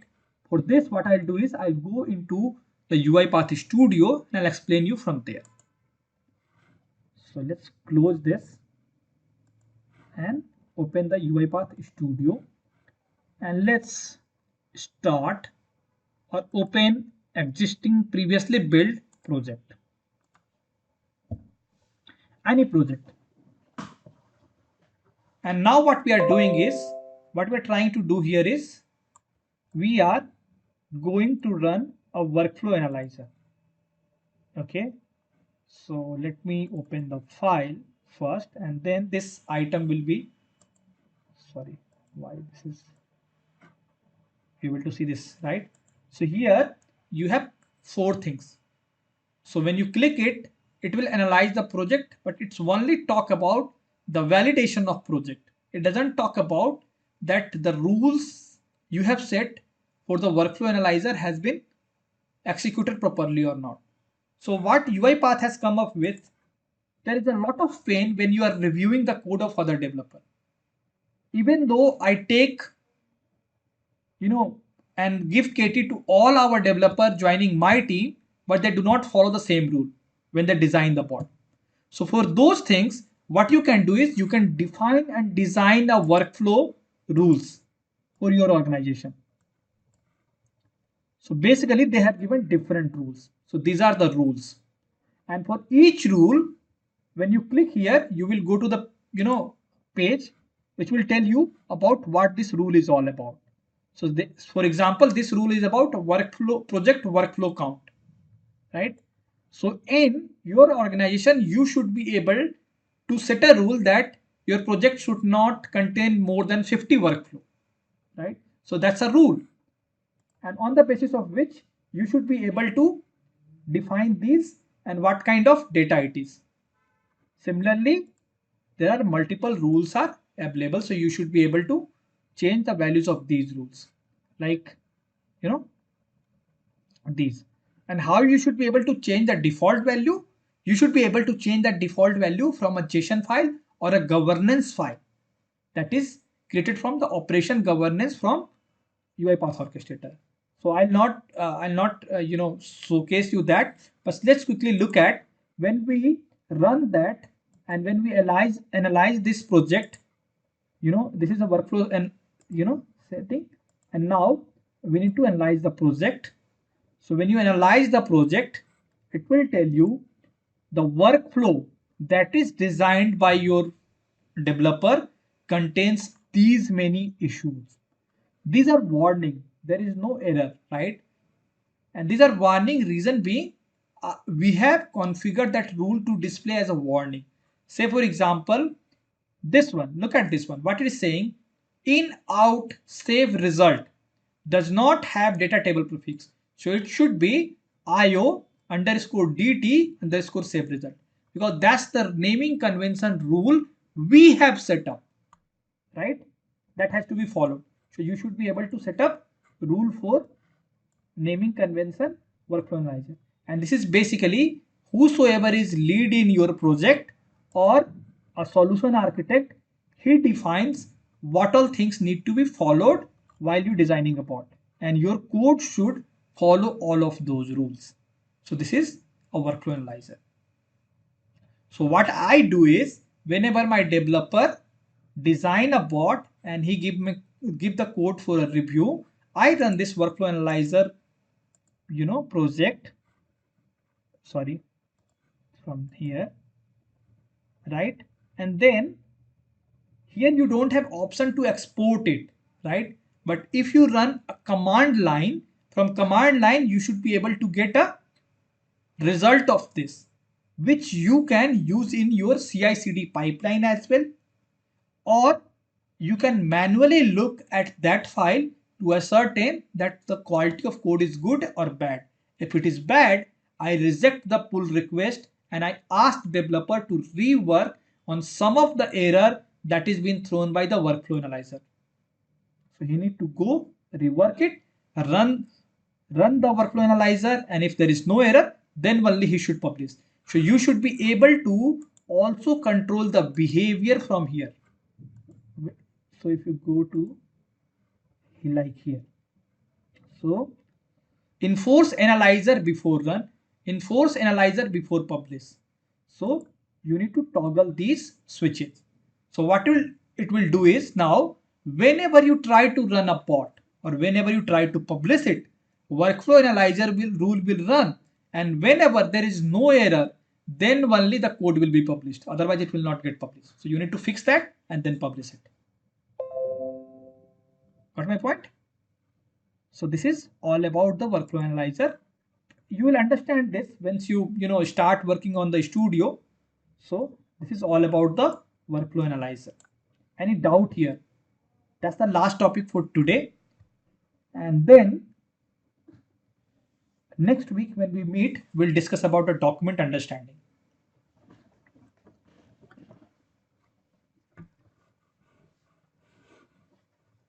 Anything guys you need to ask, you are not able to understand?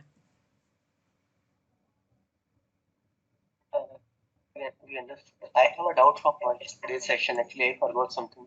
Mm-hmm. Like we have object repository. Mm-hmm. So yesterday you told with if you are making connection with some application, then something like object repository you have. If you want to use SAP Mm-hmm. API and different project, then what you need to create? You need to create that as a library. So what you need to do, I'll tell you. So what you can do, you can create a library. Okay, here, and whatever the workflow that is required for login into SAP, login into SAP and all those things, you should design those workflow here and publish this. Okay, so that project will be published as a library. Okay, and in the new project, when you create a new local project, right, say for example, let's create, so let me do one thing. I am not doing any changes. I wanted to showcase you something. Okay, so hold for a second.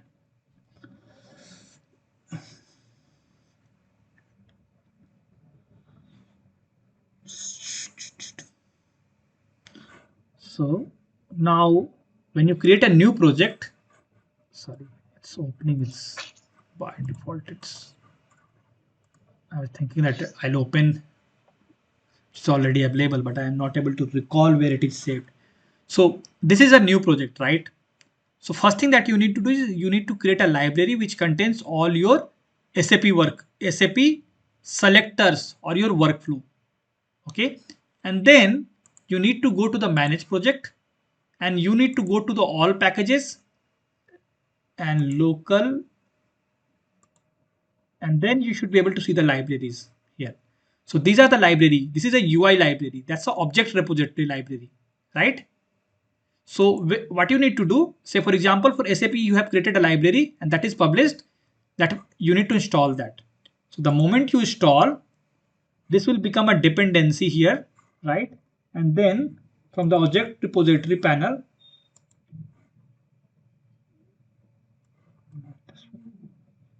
for object repository to work, you need to do one more thing, which is you need to enable a modern, it's already there. So now here, you can see this application, you have login, password and username is already there. So this is coming from library. You don't need to create a selector again. And in your workflow, you should be able to directly use this. So here, right? So application will launch, login will be, I need to type into, so this kind of thing, right? You have not created these selectors, right? They are saved in object repository. Got my point? Yeah, understood. Thank you. Yeah. Any other questions, guys?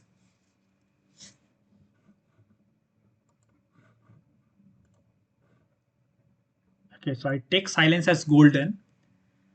And thanks everyone for joining. I also request you guys to, if you feel that something need to be improved in this free training session, right? Please do provide a feedback, right? Because that's how we should be able to improve. I mean, I should be able to improve myself for, in future lessons, right? And with this, we have almost covered all the basic concept and required concept for UiPath. And now it's all depends on you, how you need to, how practice certain things, right?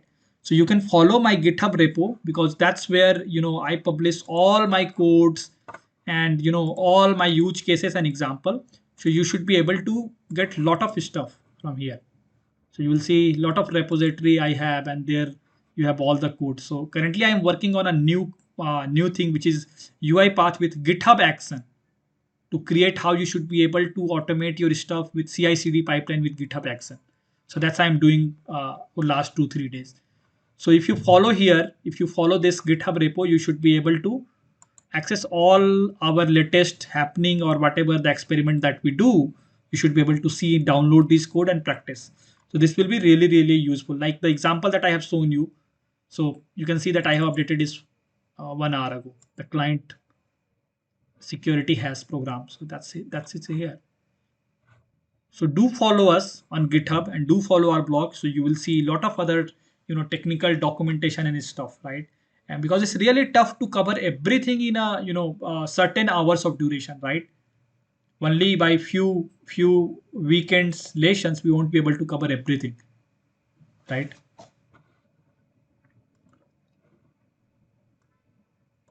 All right, guys. Thanks everyone for joining. Have a nice day.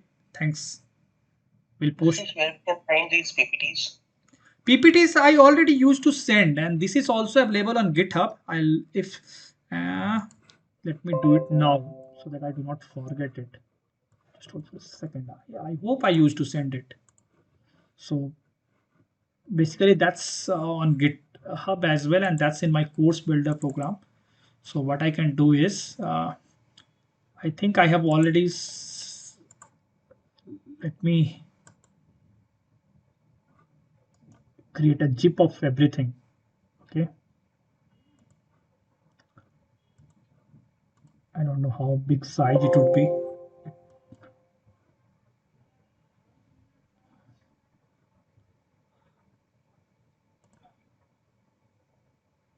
So I'll send this, and this will contain everything. Okay. It's a 38 MB, so it will take a while to load, but it contains everything. So it contains all your PPT, all your assignments. If there is no assignment, so structure is like this only. So every module have some assignment, quiz, study material, and then documents given by UiPath. So here you will find the PPT in study material, right? So the one that we covered today is here, module number 11. Okay. And then in the assignment, you should have those assignments. So you should also cover these assignments and everything. All right. Thanks, everyone.